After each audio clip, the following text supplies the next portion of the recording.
بسم اللہ الرحمن الرحیم الحمدللہ رب العالمین والصلاة والسلام علی خاتم النبیین اما بعد۔ پاک ویوز ٹی وی میں محمد منشا آپ کی خدمت میں۔ آج کے عنوانات 4، ایک آرمی چیف کی مدت ملازمت میں یا بطور آرمی چیف توسیع یا تقرری ثانی، نمبر 2 قاضی فائز عیسیٰ کے خلاف ریفرنسز، ایک کو کویش کر دیا گیا، نمبر 3 اپوزیشنز کی موو، خاص طور پر مولانا فضل الرحمان، جمعیت علماء اسلام فضل الرحمان کے، اور نمبر 4 ایک نظم ہے جس کا عنوان ہے خوددار۔ مختصر سی نظم آپ کی خدمت میں پیش کروں گا۔ تو بسم اللہ کرتے ہیں جی۔ آرمی چیف کو بالآخر، جو کہ سب جانتے تھے، ملنا ہی ہے اور ہونا ہی ہے کہ انہی کے سلیکٹڈ پرائم منسٹر نے باجوہ صاحب کو 3 سال کے لیے دوبارہ آرمی چیف مقرر کیا ہے، اور ان کی جو دوسری مدت ہے یا جس کے لیے اب تعیناتی کی گئی ہے، وہ پہلی مدت کے خاتمے کے ساتھ ہی شروع ہوگی۔ یعنی آرڈر میں باقاعدہ اپوائنٹمنٹ کا کہا گیا ہے، ایکسٹینڈڈ کا لفظ یوز نہیں کیا گیا، لیکن کنوٹیشن تو وہی ہے کہ another term of 3 years، that means کہ ایکسٹینشن۔ تو یہ ہے وہ سفر جو قادری صاحب اور خان صاحب کے دھرنوں سے شروع ہوا، اور جس کا عام ترین مقصد جو ہے وہ اب پورا ہوا۔ وہ کہتے ہیں نا کہ بندہ یعنی ایک کفن دی خاطر کتنا لمحہ پینڈا کردا کہ پیدا ہونے کے بعد 60 70 80 جتنی عمر ہو سال جیتا، اور بالآخر ایک کفن لے کر جاتا۔ تو یہ پچھلے یعنی 5-6 سال کی عدم استحکام کا حصول یہ ہے کہ باجوہ صاحب کو ایک نئی ٹرم مل گئی 3 سال کے لیے۔ اپنے ہاتھوں سے بنائے گئے جو بت خانے میں رکھے گئے ہاتھوں کے صنم جو ہیں، انہوں نے ان کو ایکسٹینشن دی ہے۔ آپ سمجھیں گے کہ یہ 3 سال سے تو وہ تعینات ہیں 16 سے، تو یہ 5-6 سال کا سفر کیوں ہے؟ یہ سفر اس دن سے شروع ہوا جب شریف الدبنگ نے، وہ جو آج کل بٹ مین ہے محمد بن سلمان سعودی شہزادے کا، اس نے اپنے لیے نئی ٹرم بھی مانگی اور فیلڈ مارشل کا رینک بھی مانگا، اور نواز شریف 3 بار وزیر اعظم رہا ہے، اس نے کبھی کسی کو بھی ایکسٹینشن بطور آرمی چیف نہیں دی یا دوسرا ٹینیور نہیں دیا، تو اس نے حسب معمول یا ایز ایکسپیکٹڈ انکار کر دیا۔ اب ظاہر آرمی چیف اور الشریف الدبنگ اور DGISI وغیرہ وغیرہ، تو یہ تو گویا کسی کی خدائی سے انکار کی بات تھی۔ تو اس دن سے پاکستان کی فیڈرل حکومت اور پاکستان کے پولیٹیکل نظام کو ڈیسٹیبلائز کرنا کا عزم کیا گیا، اور اس کو شریف الدبنگ کی خواہش تو نہ پوری ہو سکی، لیکن اس کے سکسیسر کی پوری ہو گئی۔ لیکن اس کے ساتھ کئی اور جنرلز جو ہیں، ظاہر ہے ان کی یہ خواہش مر بھی گئی ہوگی۔ اب وہ اتنے جرت مند تو ہیں نہیں کہ اس کا اظہار کریں، کیونکہ جرت کی بہرحال کمی ہے کہیں نہ کہیں باوردی لوگوں میں خاص طور پر۔ تو وہ جو جد و جہد الشریف الدبنگ نے شروع کی تھی، بالآخر وہ سیالکوٹ کے باجوہ جات کے علاقے کے باجوے نے حاصل کر لی ہیں جی۔ یہ بھی قسمت کی بات ہے۔ یہ ایسے ہی ہے کہ دیکھیں، پورا 20 کروڑ لوگوں کا ملک ہے، اس کا سیاسی نظام ہے، آئین اور قانون ہے، اس کی عدلیہ ہے، سب کو ڈسٹیبلائز کیا گیا، سب کا تیا پانچا کیا گیا، کیا حاصل کرنے کے لیے؟ ایک اور مدت 3 سال کے لیے۔ یہ بعض کا وہ پنجابی میں کہا جاتا ہے کہ اپنے پاک گوشت واسطے اگلے دی پوری گاں ذبح کر دیتی نا۔ یا جس طرح وہ ہاتھی دانت کلیکٹ کرنے والے پورا ہاتھی مار دیتے ہیں ایک ہاتھی دانت کے لیے،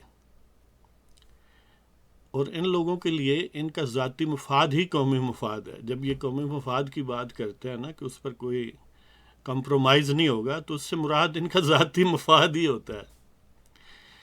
لہذا یہ جتھے داری جو ہے یہ پاکستان کی بد نصیبی ہے، اور دیکھتے ہیں کب تک چلتی ہے کہ محض اپنی جتھے داری کو دوام دینے کے لیے یا ایکسٹینڈ کروانے کے لیے یا اپنی ٹرنیلی بنانے کے لیے یا جرنیلی بنانے کے لیے پورا نظام، پورے 20 کروڑ عوام کو ہیجان کا شکار کرنا، پورے سیاسی اور عدالتی نظام کو مفلوج کرنا اور اپنے پاؤں تلے روندنا، اور 20 کروڑ لوگوں کو سمجھ لیں کہ غدار قرار دینا کہ وہ صحیح لیڈروں کو الیکٹ نہیں کرتے. لہذا پھر اپنی مرضی سے لوگوں کو سلیکٹ کرنا اور اس پر جو مور ہے وہ الیکشن کی لگوا لینا 3 لاکھ فوج کو یوز کر کے. یہ ہیں درد دل رکھنے والے لوگ. لیکن جب یہ کہا جائے کہ یہ کشمیر پر قبضہ ہے مودی کا تو ادھر بھی موو کریں سرکار، تو کہتے ہیں نہیں پھر تو جنگ شروع ہو جاتی ہے پھر بہت نقصان ہوتا ہے. تو اس لیے محفوظ طریقہ یہی ہے کہ 20 کروڑ لوگوں کو خوار کرتے رہو، اور بیرونی محاذ پر جب بھی جاؤ تو فوراً طاقتور لوگوں کے، طاقتور ملکوں کے بوٹ پکڑ لو. اندرون ملک بھی ایجنڈا انہیں کا، بیرون ملک بھی، بس صرف یہ ہے کہ ہماری نوکری رہے. کیا اعلیٰ ظرفی ہے اور کیا یعنی اولو العزمی ہے. تو ریزن یہ دی گئی جی سیکیورٹی انوائرمنٹ کے لیے. اب سیکیورٹی انوائرمنٹ تو اس کے بعد بھی وہی ہوگا، اس سے پہلے بھی وہی تھا. تو یہ تو 2001 سے سیکیورٹی انوائرمنٹ ایسا ہی بنایا گیا، اور بنانے والے بھی یہ خود ہی ہیں. تو پھر تو 2001 سے آج تک بدلنے کی ضرورت نہیں تھی. اور وہ جو شاہ دولی والا کے دولہ ولی کے چوہے ہیں ان کے استدلال دیکھیں کہ یہ دیکھیں جی بہت ضروری تھا، جنگ میں تو نہیں نا بدلتے کمانڈر. وہ جنگ کہاں ہو رہی ہے؟ جنگ تو کشمیر میں تم کرنے سے کہتے ہو کہ جنگ پر ہم یقین ہی نہیں کرتے. سلیکٹڈ وزیر اعظم صاحب کہتے ہیں کہ ہم تو جنگ تو ایک آپشن ہی نہیں ہے. اور کیا آپشن ہے؟ رونے دھونے کا آپشن ہے اور ایکسٹینشن دینے کا آپشن. باہر یہ قوم کو صدمہ مبارک ہو.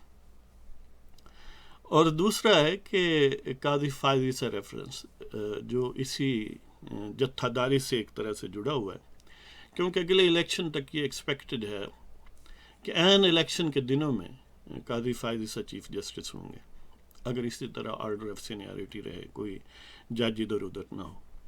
تو اس کی پیش بندی کے طور پر جیسے جسٹس شوکت عزیز صدیقی اسلام آباد ہائی کورٹ کے جو تھے ان کو تحقیق کیا گیا، اسی طرح ان کو تحقیق کرنے کا پروگرام 2 تلواریں چلی تھیں.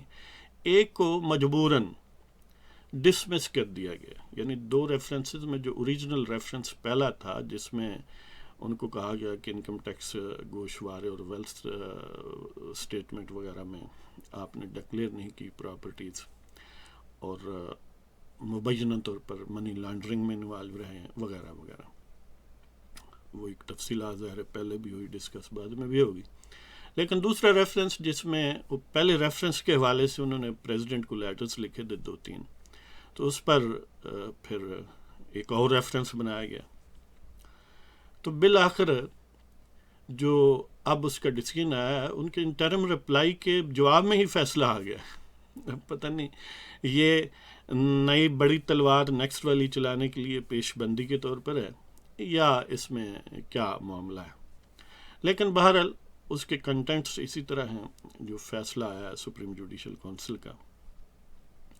پہلے تو ان ایلیگیشنز کو دہرایا گیا کہ خط لکھے اور میڈیا کو پبلک کیے وغیرہ وغیرہ، اور یہ ججز کے مس کنڈکٹ میں آتا ہے. Excuse me. اور بالآخر یہ کنکلوڈ کیا کہ اگرچہ جج صاحب نے ایک تو خط لکھے ہیں، دوسرا اس کے کنٹینٹس پبلک تو ہوئے ہیں، لیکن اس کی ایویڈنس کوئی نہیں ہے کہ انہوں نے خود کیے ہیں. اور پھر یہ بھی کہا گیا کہ انہوں نے یہ جو کہا ہے کہ مجھے ان کے کنٹینٹس کا علم نہیں ہے تو ہمیں کاپی دی جائے، تو یہ گویا انہوں نے میٹیریل فیکٹ کو چھپایا ہے، یہ میٹیریلی انکریکٹ ہے، فیکچولی انکریکٹ ہے، کہ کھوسا صاحب کہتے ہیں کہ میں نے ان کو وہ ریفرنس دکھائے ہیں، خود کہتے ہیں کہ پرائیویٹ کیپیسٹی میں دکھائے ہیں۔ اب بندہ پوچھے جب بطور چیف جسٹس ہی آپ سپریم جوڈیشل کونسل کے بھی سربراہ ہیں اور عدالت میں بیٹھے ہوئے ہیں، اس کیپیسٹی، ان دونوں میں سے ایک کیپیسٹی یا دونوں کیپیسٹی میں ہی آپ کو ایکسیس ملی ہے اس ڈاکومنٹ تک، تو آگے ڈسکلوز پرائیویٹ سینس میں کیسے کر سکتے ہیں؟ یہ تو ان کا اپنا مس کنڈکٹ بنتا ہے۔ لیکن انہوں نے کہا کہ نہیں، وہ انہوں نے پوری بات نہیں کی، قاضی فائز عیسیٰ نے تو یہ ہوا کہ پوچھا کہ میں لکھوں خط یا نہیں لکھوں، تو میں نے کہا کہ میں نے تو کبھی لکھا نہیں، یہ آپ کی مرضی ہے۔ اب اس سے کہ ایک ایکسپریسلی سوال کیا کہ میں لکھوں یا نہ لکھوں، اس کو کیونکہ روکا نہیں گیا ایکسپریس ورڈز میں، تو قاضی فائز عیسیٰ نے اس سے یہ کنکلوڈ کیا، جو انہوں نے جواب لکھے اپنے اس ریفرنس کے خلاف، شوکاز نوٹس کے خلاف، کہ میں نے یعنی مجھے روکا نہیں گیا، دیٹ مینس کہ مجھے، وہ کہتے ہیں نا خاموشی نہیں رضا ہے، تو انہوں نے امپلائڈلی اس کو کنسنٹ سے تعبیر کیا اور لکھا۔ لہذا انہوں نے کہا کہ میں نے کوئی مس کنڈکٹ نہیں کیا، نہ میں نے کوئی میڈیا کو دیے ہیں، اور انہوں نے اپنی فیملی کے حوالے سے کچھ بیماری شماری کا، اپنے سسر بیٹی وغیرہ کا ذکر کیا کہ اس وجہ سے بھی یعنی یہ موضوع نہیں تھا۔ ان کا مطلب تو یہ تھا کہ اس دوران انہیں شو کاز نوٹس دینا اور مجبور کرنا کہ 14 دن کے اندر جواب دو، جبکہ وہ چھٹیوں پر بھی ہیں آفیشلی، تو یہ مناسب نہیں تھا۔ اور بیاس ہے سیکریٹری سپریم جوڈیشل کونسل کا، جو کہ رجسٹرار بھی ہے سپریم کورٹ کا۔ تو بہرحال کھوسا صاحب نے ان ایلیگیشنز کو نلیفائی کیا، یعنی ظاہر ہے پوری کونسل نے، اور کہا کہ پہلے ہم نے یعنی ان کو، جو عظمت سعید صاحب ان کو مقرر کیا کہ وہ اس معاملے کو ٹیک اپ کریں اور ایویلیویٹ کریں کہ کیا یہ ریفرنس بنتا ہے نہیں، اور انہوں نے کہا کہ بنتا ہے، اور اس میں یہ سیریس انف ہیں کہ that should be considered by the council etcetera etcetera. مختصراً بات یہ ہے کہ یہ ایک طرح کی یعنی انڈائریکٹ جھوٹ کا الزام بھی لگا کے، اور پھر یہ کہہ کے کہ وہ تھوڑا ٹینشن کا شکار تھے فیملی کے حوالے سے، تھوڑا اسٹیپ آؤٹ ہو گیا، یعنی وہ پروپرائٹی کے سرکل سے باہر چلے گئے۔ لیکن یہ کچھ بنتا نہیں ہے، اتنا نہیں بنتا کہ ان کو چیف سپریم کورٹ کے جسٹس کی حیثیت سے برخاست کیا جائے، لہذا یہ ریفرنس جو ہے وہ فائل کیا جاتا ہے، یعنی دوسرے لفظوں میں ڈسمس کیا جاتا ہے۔ وہ اب یہ جو 2 ایلیگیشنز چپکے سے چپکائے گئے ہیں، اس پر بعد میں بھی ظاہر ہے کوئی ایشو بنایا جا سکتا ہے۔ بہرحال فی الحال وہ ختم ہو گیا، ایک ریفرنس اب رہتا ہے۔ اب اس کے خلاف پٹیشنز 3 ہیں، خود قاضی صاحب کی اور سپریم کورٹ بار ایسوسی ایشن کی اور آئی رحمان اور عابد حسن منٹو کی۔ اب دیکھتے ہیں ان کو کیا امینڈ کیا جاتا ہے، یا ویسے بھی رکھی جا سکتی ہیں کہ وہ جو ریلیونٹ سوالات ہیں وہاں جو اس ریفرنس کے متعلق تھے ان کو کہا جا سکتا ہے کہ وہ آلریڈی سیٹلڈ ہیں، یا آف نو افیکٹ ہیں، ان افیکٹو ہو چکے ہیں، لہذا وہ یعنی دونوں صورتوں میں پاسبلٹی ہے۔ اب دیکھتے ہیں کون سا راستہ اپنایا جاتا ہے۔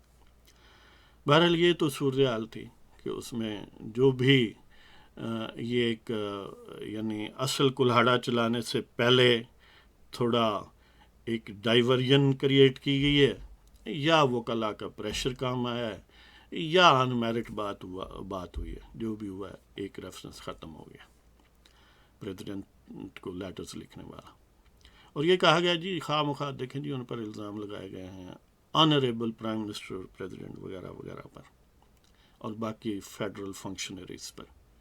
حالانکہ یہی کھوسہ صاحب ہیں، یہ اس وقت کے پرائم منسٹر کو باقاعدہ سسیلین مافیا وغیرہ بھی کہتے رہے.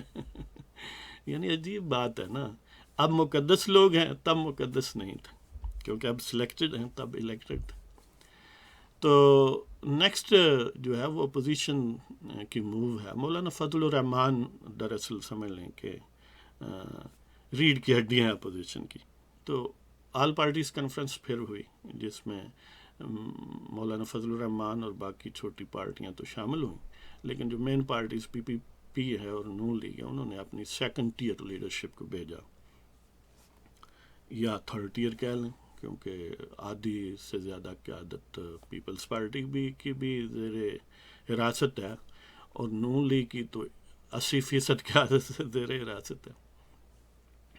بہرحال یہ بات ڈیسائیڈ ہوئی کہ رابر کمیٹی جو ہے وہ ایک ہفتے کے اندر، یعنی 26 اگست تک رپورٹ تیار کرے گی کہ لائن آف ایکشن، لاہ عمل کیا ہونا چاہیے، اور پھر آل پارٹیز کنفرنس بلائی جائے گی 29 اگست کو.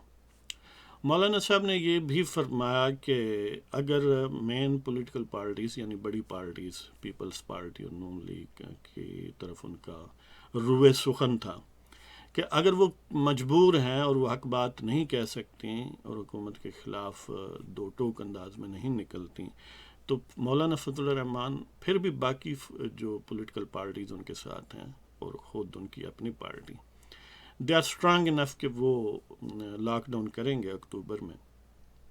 یہ اگست کا بقیہ دن اور باقی سپٹمبر کا مہینہ ہے. اور اس معاملے میں فضل الرحمان صاحب اور ان کے باقی رفقا بڑے کانفیڈنٹ ہیں، کیونکہ انہوں نے بہت سارے پہلے شہروں میں بڑے امپریسو قسم کے مارچ کیے ہیں. اور یہ بات بھی بالکل ایکسیپٹڈ ہے، مسلمہ ہے، کہ قادری صاحب اور خان صاحب کے دھرنے کے مقابلے میں کہیں زیادہ افیکٹو اور بہت زیادہ اسٹرینتھ ہے ان کے پاس، اور ان سے زیادہ کمیٹڈ اور ہارڈنڈ ورکرز ہیں. تو دیکھتے ہیں جی اس بحر کی تو ایسے اچھلتا ہے کیا. اب وہ نظم جو آپ کی خدمت میں پیش کرنا چاہ رہا ہوں، تو اس کا عنوان ہے خوددار. خوددار صدقات کا متقاضی نہیں ہوتا، خوددار صدقات کا متقاضی نہیں ہوتا، سنگینوں کا خادم قاضی نہیں ہوتا. خوددار صدقات کا متقاضی نہیں ہوتا، سنگینوں کا خادم قاضی نہیں ہوتا.